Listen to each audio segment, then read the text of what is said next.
Perfect. Hello and welcome. It is the second day of the Board of Psychology meeting. Miss Whitney, can you please call the roll? Kasuga. Here. Cervantes. Here. Fu. Here. Hardsheet. Here. Nystrom. Here. Phillips. Here. Rascate. Rogers. Here. Tate. Here. Thank you, quorum is established. Thank you so much. And before we dive into agenda item number 20, Mr. Polk, can you please come forward and let us know about our CPD credit?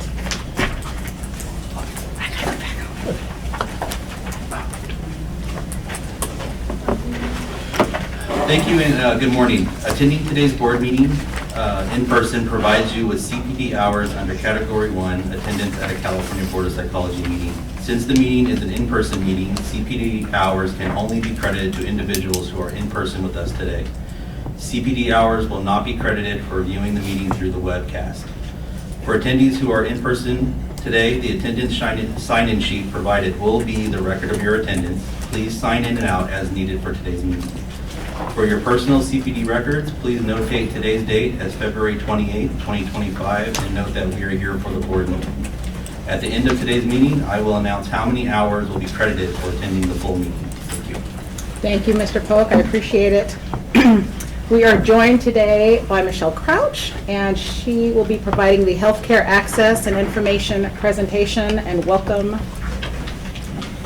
As she said, my name is Michelle. I am a program officer that administers the Licensed Mental Health Services Provider Education Program, more commonly known as LMH. Thank you for having us today. I'm going to be giving you a brief overview of the program, the practice sites, the funds balance, and then the application and how to apply. HCI's vision and mission. We vision a healthier California where all receive equitable, affordable, and quality health care. We do that by expanding equitable access to quality, affordable health care for all Californians through resilient facilities, actionable information, and the health workforce each community needs.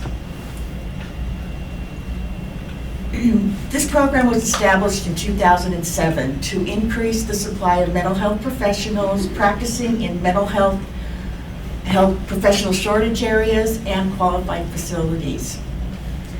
Grantees must commit to providing a 12-month service obligation at a qualifying facility in either an eligible facility type and/or geographic area, where they will need to provide 32 hours or more per week of direct client care. And if you remember, the Licensed Mental Health Program used to be a 24-month service obligation, but after years of advocating to reduce it and align more with our other programs, it's now a 12-month. And the maximum award is $15,000. LMH applicants must be currently licensed and practicing in one of the following professions. We have our associate or licensed clinical social workers, marriage family therapists, and of course your licensed or waivered psychologists. Practice sites must be in one of these, either at a health professional shortage area or one of these other qualifying facilities, which includes now children's hospitals, correctional facilities, your county health facility, public school facility, and then the other ones listed up there. As of September 2024, we had $234,540 in licensure fees that have been deposited from the Board of Psychology into the Mental Health Practitioner Education Fund. And as you'll notice, we did use those funds in full for this last application cycle. The funds that are deposited into this fund from Board of Psychology and the Board of Behavioral Sciences are used to provide awards and to cover administration costs. Eligible licensed mental health professions may be awarded using funds from this fund. However, other eligible professions must be awarded using other supplemental funds. And then this is the budget overview. As you know, we're capped at $693,000. And that is from both the Board of Psychology and the Board of Behavioral Sciences. So, no matter how much is received in that fund, we can only spend that much. And this is the award summary for fiscal year 2024-25. The total number of applications we received was 936. We were able to award 46. That's a lot less than it has been in the last previous years because of the funding. We don't have additional funding. And then this is this Board of Psychology Awards. Back in 2022-23, we received 76 applications. We were able to award 72, and that's because of all the additional funding we had. This last cycle, we received 29 applications. Of those, we were able to award 16, and we used all the funds. We have other programs for psychologists. The loan repayment program would be the state loan repayment program where a health service psychologist could apply. Scholarship programs are new. We have the Behavioral Health Scholarship Program. The cycle just closed February 13th, and that's for your assistant psychologist. And then we have the licensed clinical psychologist. We also have the Golden State Social Opportunities Program. It's also a scholarship. That application cycle is currently closed. And licensed clinical psychology, PhD or PSYD can apply. An application.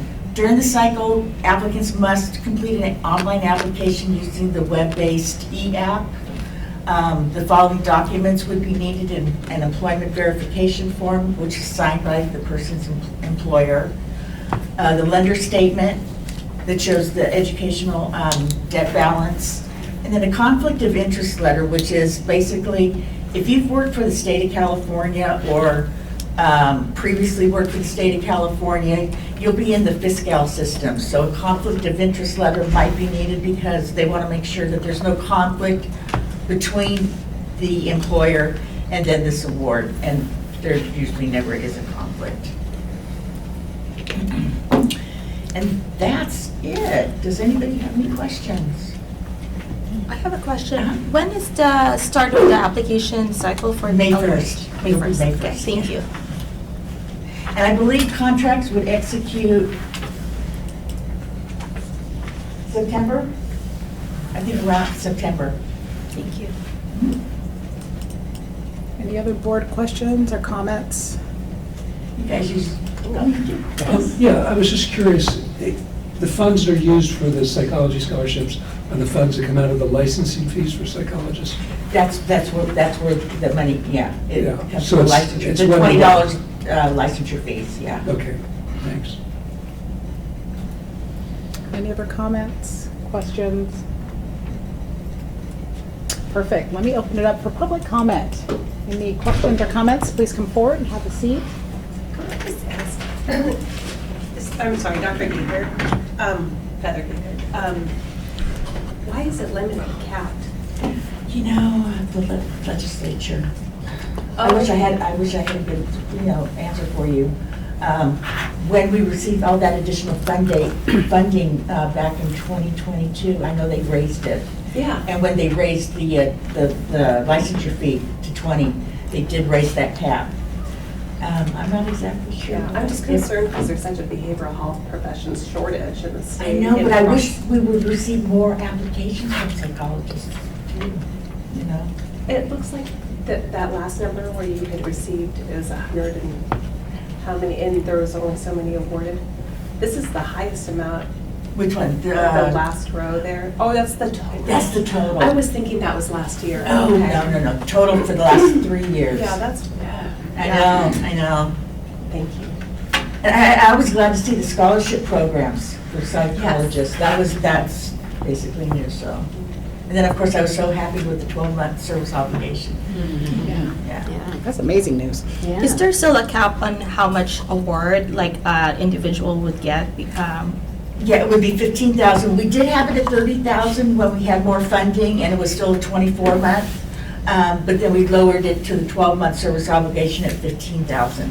And an applicant will never receive more than what their educational debt is. You know, if it's under 15,000, then that's what they'll be awarded. I promise you, there's more than 50,000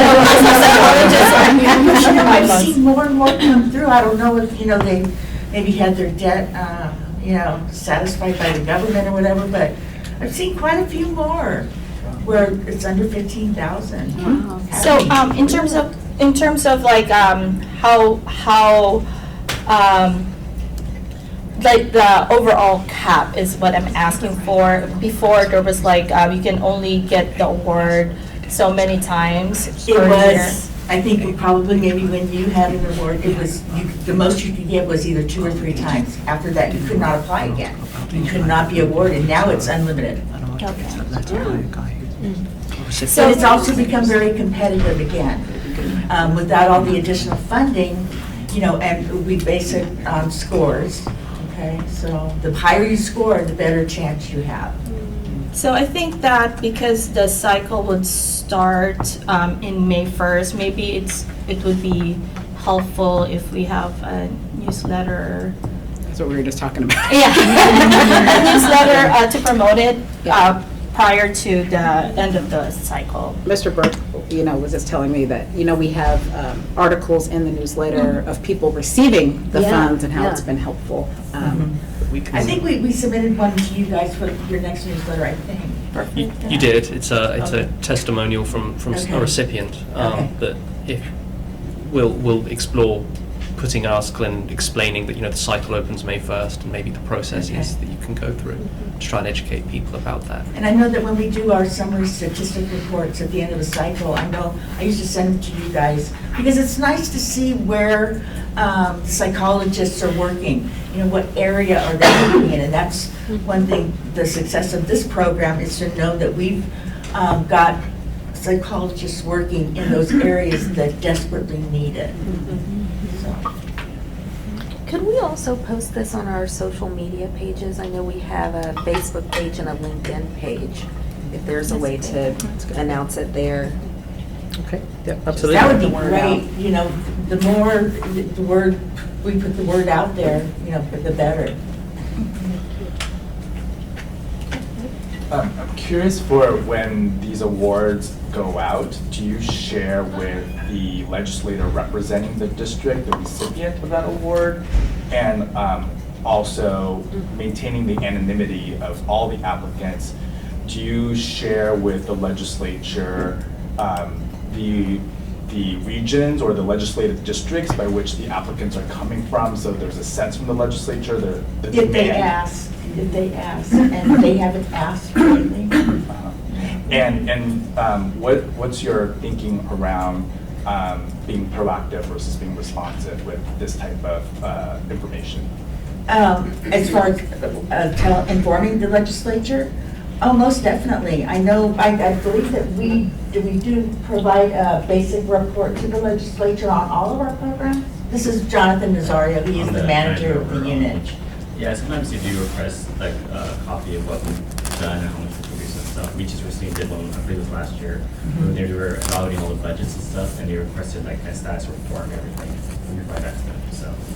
Yeah. That's super helpful. And then on the, and on the slide number, I think it's slide 10, this is Board of Psychology Award Summary.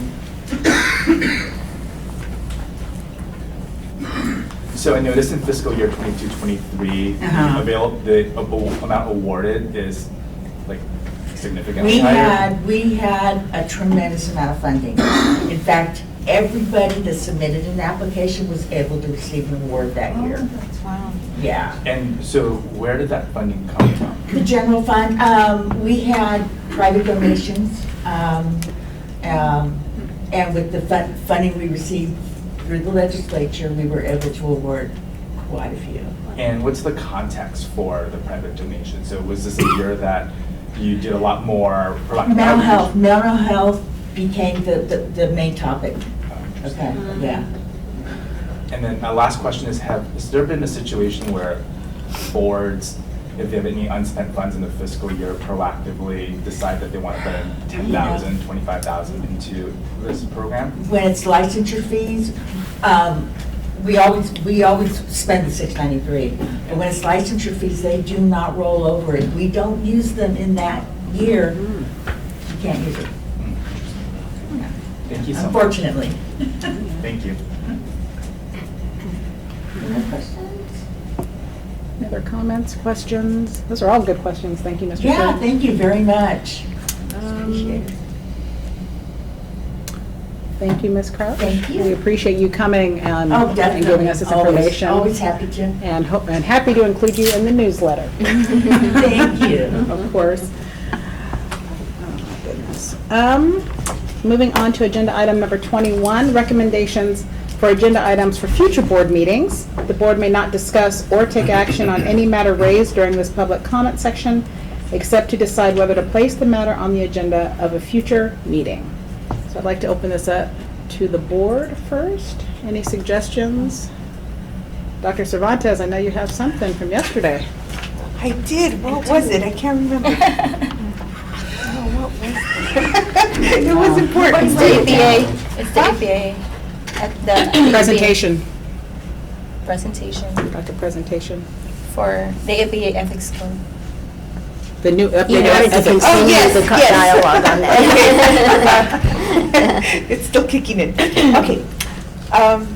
Dr. Tate, I have an item. I would like at a future meeting that we receive an update on the APA's new Mhm. or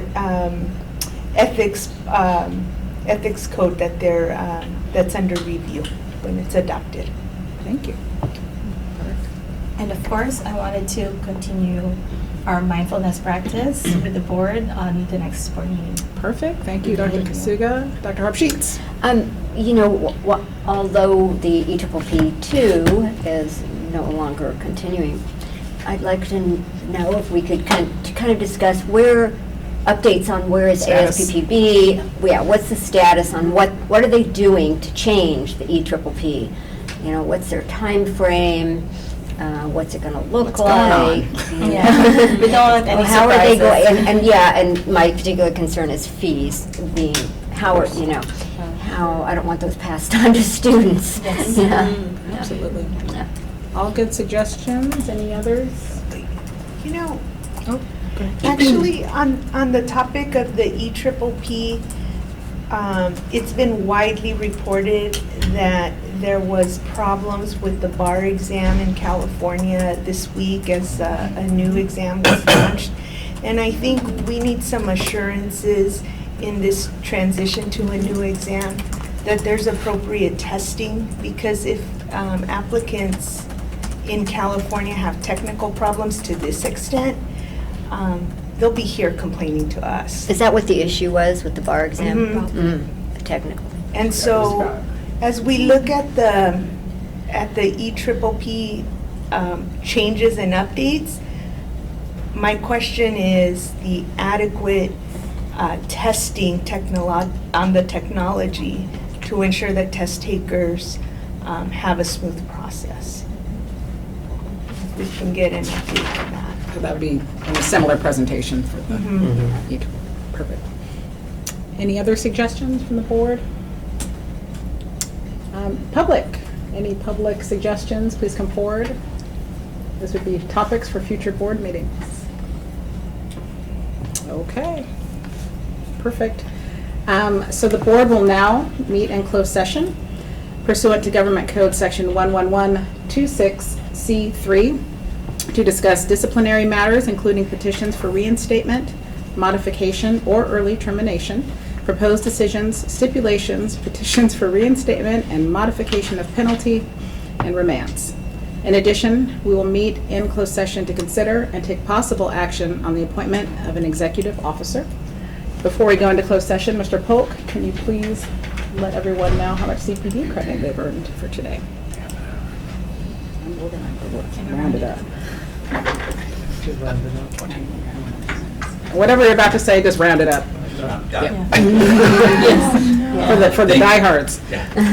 Thank you for attending the board meeting today. For attending the full duration of today's meeting, 1 hour under CPD category number 1, attendance at a California Board of Psychology meeting can be credited.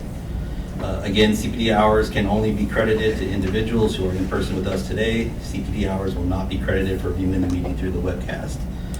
For your personal CPD records, please notate today's date as February 28, 2025, the name of today's meeting, which is board meeting, and 1 CPD hour. Before leaving today's meeting, please provide your departure time on the attendance sheet, and thank you again for attending the meeting today. Can I ask you one question, Mr. Polk? So when can people get CPD credit for online meetings? Only when they're virtual meetings? If they are listed as the webcast, to where they have the option to interact with the meeting, whether asking questions through the webcast or through the moderator. Since they have that interaction, they can get the CPD hours. So it's for the facilitated? Yes. Okay. Yeah.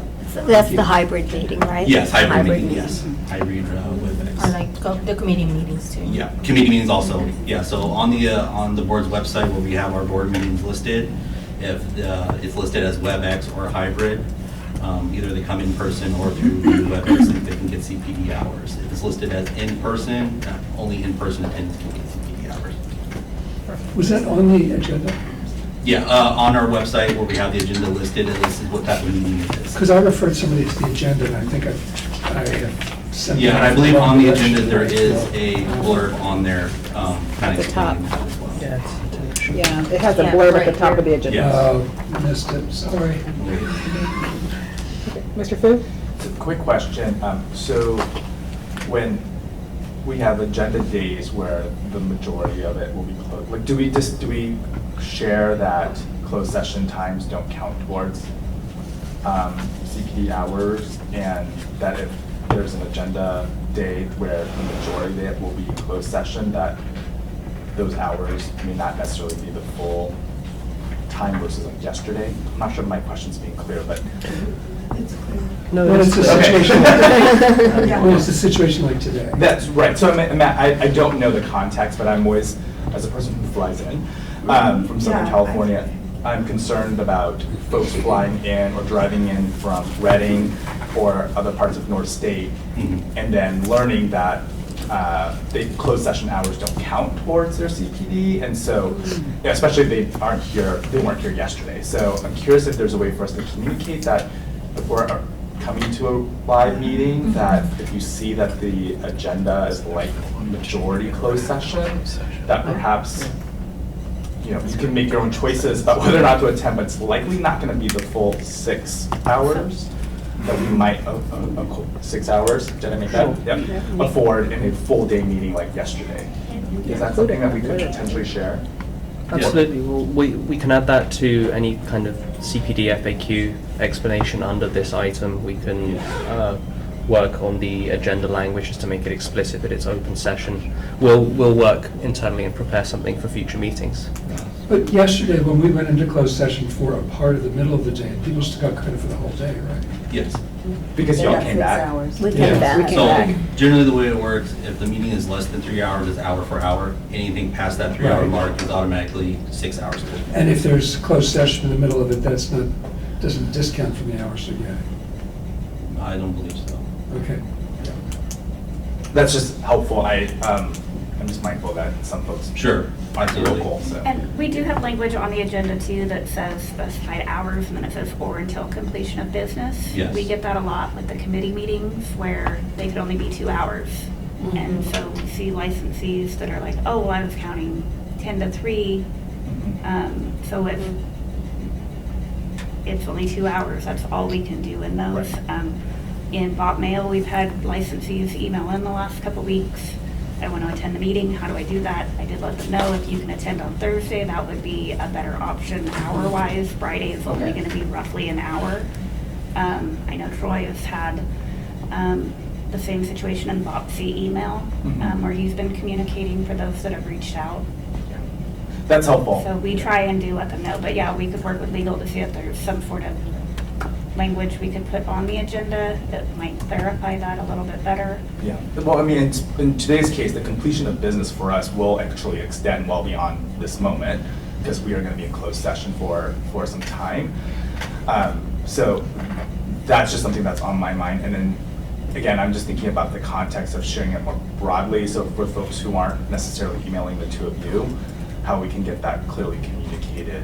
And also recognizing the evolving nature of our meetings and time. It seems like every 6 months there's a We'll new update bill in the it. legislature governing how we meet. And so that then changes the ability for us to credit CPD hours when we're told, we know what are the various protocols related to meetings. I was just And I acknowledge that concerned too. with John, it might not be a good idea to have a letter, an article in the newsletter, which I'm not writing. You said it. John said they were taking care of it already. No, look, like I said, we can approach this a number of ways just to get the word out and try and make it crystal clear. We'll update the language on the agenda. We'll update the information on how to fill out the CPD sheet. We can put it in even the meeting notices that go out on social media, and we can put it in the newsletter just so try and make it as crystal clear as possible. Thank you. Thank you. No worries. One more comment. We appreciate so much people attending the meetings. For years, we were here, there was like an empty room. So to have licensees here and to have the feedback from the licensees really is very, very helpful. And we really appreciate you being here. Sorry about the CPD hours for today. We rounded them I would have up. slept in the So just a question about that. You know how yesterday, if you attended the afternoon session, you were automatically given the 3 hours that remained, regardless of how much time was spent in the meeting. I'm wondering if we could do that for a morning session. If you attend the morning session, you can have up to 3 hours. The way the regulations are written, it's hour for hour when the meeting lasts for less than 3 hours. So we'd have to go through a regulatory change to do that. I don't know if there's, we could certainly discuss it as a board. And just something, just for all of you to be aware that when we go back and figure out how to make this a little bit more clear, the chair always has the discretion to move agenda items around. She's not obligated to do them 21 as in coming after 20. She can bump it up to number 1 if she wants. So there is some inherent flexibility that exists in every state meeting. So I think we can make some additional points, but nothing we can put in an agenda can cement, closed session will have to be on day 2. The chair is free to move all the agenda items around, including the closed session. So I think that's something the board will be thinking about when there is that prerogative, but that prerogative is going to be there regardless. We did that yesterday. Question about the closed session. Do those hours count if we reconvene with the rest of the public after the closed session? If there's more business to conduct. I guess. So today there's no business, so Yeah. we will not be coming back to open session after Yeah, closed so session. as a hypothetical, but if you did return with an item, would the closed session hours count? Yes. Like yesterday. So if you did a mindfulness exercise at the end of close of business, potentially, that could be 3 hours of CE. It's kind of interesting, I'm just curious about. But it's not on the agenda, so we can't do it. But they can move the agenda around. Mhm. to say that. We've already done that item, but yes, We've already done it. I see where we're getting. Yeah. See where we're Strategically, headed. you do have an audience who's flown in to try to Yeah. get hours. Absolutely. That's why I asked the question, because Yeah, I appreciate And I it. want to appreciate you for asking, Yes. for figuring this out and bringing this up. Because I flew all the way from Long Beach, Wow. so.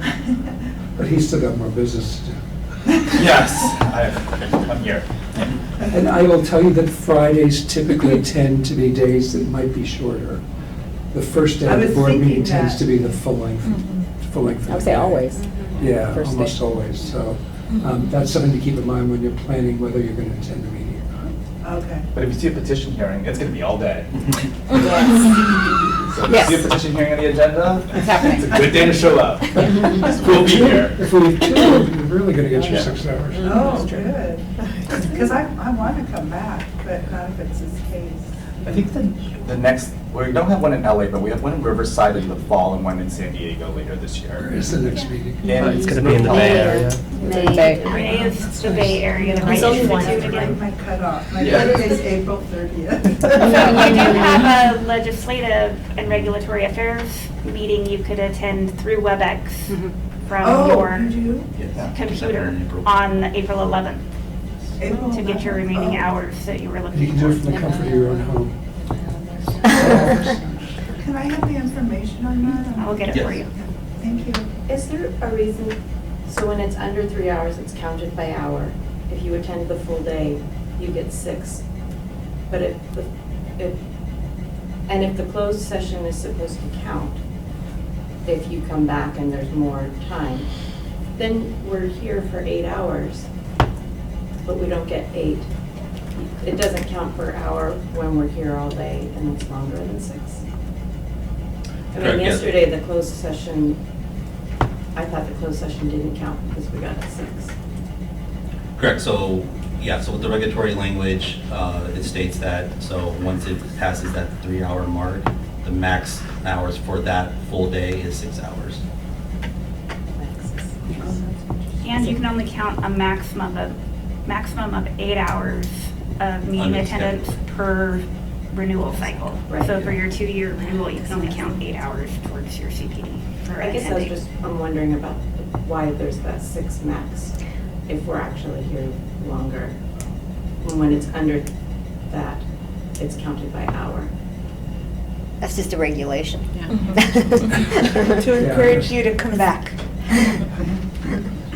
Having For their CPD. had, Yeah. being developed, I think Dr. Phillips, you were here when we developed those rules with Dr. Horn. I think it was also to align with the live hours that you would attend in, potentially in the class as well, right? That was the rationale. Rationale was also thinking about live hours in class. Continuing education live hours are hour for hour period. Oh, okay, never mind. That we all know, right? I'm not sure yesterday we actually counted the closed session hours. It was just once it was over 3 hours, then it's automatically 6 in the regulation. So I don't know that really we counted the closed session hours. It was over 3 hours Well, it of wasn't something open counted, session but they business. did get their full 6 hours. Yeah, they got yesterday, their full even though we had 6. closed session. Because we were in open session for more than 3 hours. So then it was automatically 6. Sometimes you win, sometimes you lose on the 6 hours. But I think that we definitely need to probably add on the newsletter that we appreciate the increase, kind of like participation of the public and That's my the welcome opportunity every to gain CPD hours for attending board meeting, because we really appreciate, your And it participation. takes some of the mystery out of the process, because I think when the board is a black box, people project all sorts of stuff all over us, like we're kind of, I don't know, the new order or something. Yeah. And the reality is, we're just people talking about issues. Some of the people that are talking are your colleagues, so I think it kind of demystifies the process and hopefully indicates that by and large, we operate on a rational basis. Typically. And don't forget the committee meetings, because those are always hybrid meetings. And like licensure, we always have like over 200 people on those calls. So, yeah. We don't get as much of the ledge, so. We get a lot, yeah. licensing. Yeah. I'm guessing that there are a lot of us for whom Friday is an easy day to attend and Thursday not so much in terms of our client loads. So I'm wondering if there's a way to think about the organization of the agenda so that a Friday in person has more non-closed business, and that way those of us who can free up Fridays could take advantage of it. There is a countervailing consideration, which is if the meeting were today go to 6 o'clock, for instance, then we're going to be getting on, many of us are going to be getting on planes and getting home at 10 o'clock, 11 o'clock at night. So it's kind of a balancing act because, believe it or not, we really are not amply rewarded. No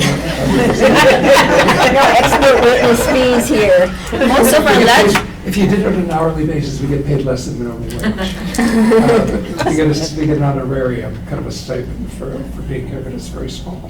So you know, there's countervailing considerations. The balance. Because we have to come up here, and it's virtually, for me, it's about a 2-3 day process. Because I have to come up on Wednesday to be here for Thursday morning. But our ledge meetings are mostly Friday for this year, for this calendar year, so And keep an eye on licensing those. Most of our Licen- meetings licensures, are too. on Fridays, Yeah. with the exception of if it's a 2-day meeting, then we do the Thursday before. And then for the Ledge Reg meeting, those hours typically count for your law and ethics requirement as well, so that's something to keep in mind. That's nice. Well, Cindy reminded, that's a good point, that of this year of our board meetings, 2 of them are Friday-only meetings. So our Berkeley meeting Those will be. Friday only, and I believe San Diego. the San Diego one is Friday only. No.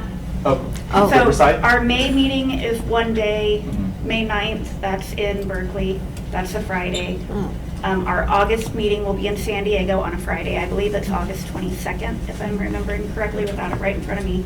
And then our November meeting will be 2 days, a Thursday, Friday in Riverside. Oh, November. Where is the, you said Berkeley, but where is the Bay Area? It's going to be the Wright Institute, so it'll all be posted on the agenda once that's finalized and on our website. And that one, again, all these meetings that we're talking about, the specific dates, those are in person only. You can watch them on the recording, but it's not interactive. But those committee meetings we've talked about, I believe we have at least one a month. We've got April, June, July, and September for our committee meetings. And those are all WebEx. And there may well be a special WebEx meeting to our responses to the background paper issued by the Senate and Assembly Business Professions Committee, because it's our sunset year. So that's something which will almost certainly be scheduled sometime in March or April. We don't know the timeline yet. We haven't been given the questions or issued the deadline. And Mr. Burke, how do I get notified about the agenda? Like how do we know when we post an agenda? We send it out to our listserv, so please make sure you signed up for our for emails on the website. And that's where we have a general list where we distribute the agenda, we send out the newsletters. So that would be. Isn't there one less for all licensees get that notification? Yes, they should do. Yeah, I think all licensees get that notification. Then if you sign up, you get another one. I always get 2. I thought it was We also post them on our social media. We post them on our So we social do media, so please follow Facebook, X, and LinkedIn. LinkedIn. Before we post them. Can you repeat that, please? On Facebook, X, the former Twitter, and then LinkedIn. Okay, thank you. Any other comments? Thank you for the comments and concerns, and thank you, Mr. Fu, for bringing it up. Any other items before we adjourn our open session? Okay, and don't forget to sign out for CPD. Thank you so much for coming, and thank you for all the comments and questions. We appreciate it. Thank you. Thank you. Thank you. You have to officially adjourn. No. No.